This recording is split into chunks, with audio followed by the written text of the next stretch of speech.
Hello, guys. Jim Nelson here. Today is such a beautiful day. I'm here in the garden. Behind me here is a bouncing castle where the kids jump around. I feel like going in there and jumping and flipping over. Anyway, I leave that for another day. As you know, this channel is for teenagers, young adults, and the young at heart. Today, the 6th of August, let me tell you what happened in history. On the 6th of August, 1965, the United States President Lyndon Johnson signed the Voting Rights Act into law in America. That was to permit African Americans to start exercising their voting right like every other citizen. Do you see that? Lyndon Johnson, 6th of August 1965, signed that Voting Rights Act into law. And it gave the African Americans the privilege to exercise their voting rights like every other American. Yeah, that's history for you. Did you know that? Anyway, today, what are we going to be talking about? Today, let's talk about distancing in the family. A lot of young people find themselves in a situation where they distance themselves from their dad, from their mom, from their siblings. It's all anger, frustration, not happy, withdrawn. It's not meant to be like that. So what do you do when you find yourself in a situation where you are not happy with what dad is doing or saying, mom, your brothers or your sisters, and as a result, you feel like you are all by yourself because you do not feel like anyone understands you? I will give you an illustration or an example so that you know how to handle such situation. First of all, I'd like to explain. Your family is your first training ground to build you up, to make you formidable, to make you strong and tough, because this world we live in is a tough place. Your family setting is your primary training ground. You know the way young people join the military, they first take them to the training camp. Yes, your family is your first training camp in life to train you to be emotionally strong, socially developed, physically strong, mentally strong, and formidable. Because when you grow up in the future and become a full-grown adult, when you stand your ground to live life for yourself, you should be able to have the right life skills to be able to stand the challenges of life, both in your workplace or in your business or in your community, wherever you find yourself. So distancing yourself from your family is not the best way to go. When I talk about distancing yourself from your family, it could be situations where, for example, you want to sit down there, dad says, no, you are not allowed to sit down there. You want to go to destination A, mom says, no, you are not permitted. When they get to know you went to where they told you not to go to, they ground you. And all those kind of treatment make you feel like they are restricting you.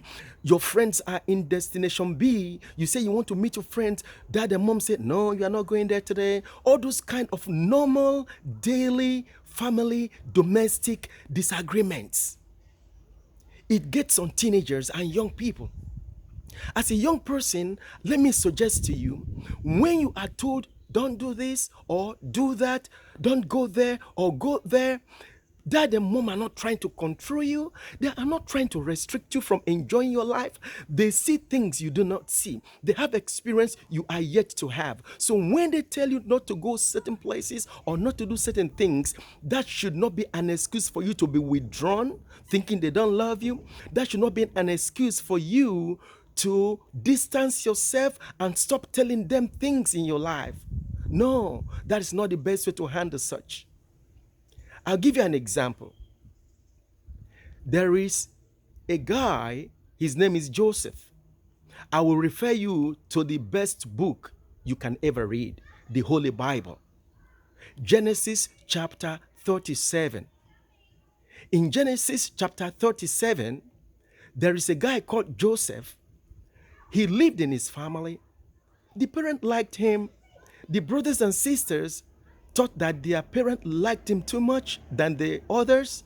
So they were kind of jealous of him. So they didn't treat him well. They didn't tell him nice things. As a matter of fact, They conspire against him. They bullied him even within the family. Sometimes he said some things and the parent didn't even react very nice, which means he was not always having his way. But this is what happened. One time, the brothers conspired and sold him into slavery. You might have read about the story of Joseph, who left Israel because he was sold by his brothers, and the slave masters who bought him took him to Egypt. Meanwhile, the brothers lied to the parents that a wild animal killed him in the bush. The thing is that it's a very complex story, but let me say why I'm bringing this example to you. Joseph knew his brothers didn't like him. He knew the parents sometimes didn't agree with him in everything he said, but he never distanced himself from the family.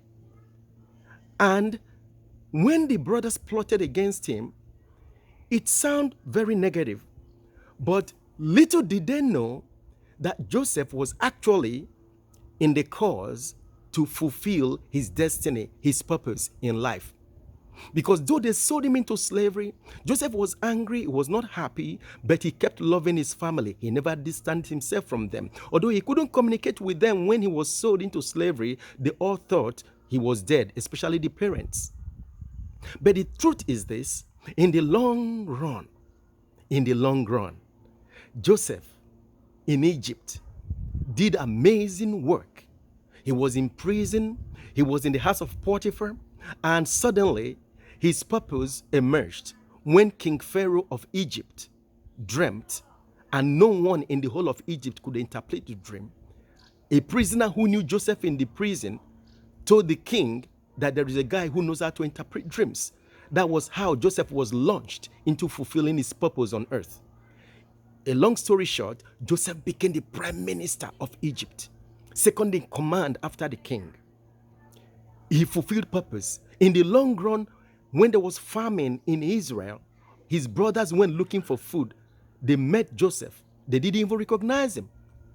In the long run, Joseph disclosed himself, and they went and brought his parents, and he gave them life, a new life in Egypt. You see, when he was experiencing those difficult times within his family, and he chose not to distance himself from them, he did not even know that all those treatments they were given to him, which looked negative, were actually stepping stones to him fulfilling his purpose on life. So sometimes, do not say because you don't get what you want, then you get angry, you isolate yourself, you distance yourself from your family. No, that's not the right way to go. So I'm encouraging you, no matter what you are experiencing, do not distance yourself from your family. Stay in touch. Get to know your maker. Get to know God loves you. Get to know how to connect and stay connected with your family. I want to say you can read about the story of Joseph in the Bible, how the bad experiences he had launched him into his divine purpose. So do not chicken out, do not withdraw, do not distance yourself from your family because you are having some tough experiences. It sounds complex, but if you accept God, accept Jesus into your life, the Spirit of God will give you the clues, the direction, the patience, the fortitude, the endurance to get all the training you can get from your family so that when you launch into the world in the future, you will be able to withstand the challenges of life. I want to say God bless you and thank you for listening to me. You can obtain my book, which talks about these matters, Pathway to Discovering Your Purpose in Life by Jim Nelson. You can get a copy from Amazon, or you can get in touch with me through social media, and I will send you a hard copy if you choose. Thank you, and chat to you very soon. Bye-bye.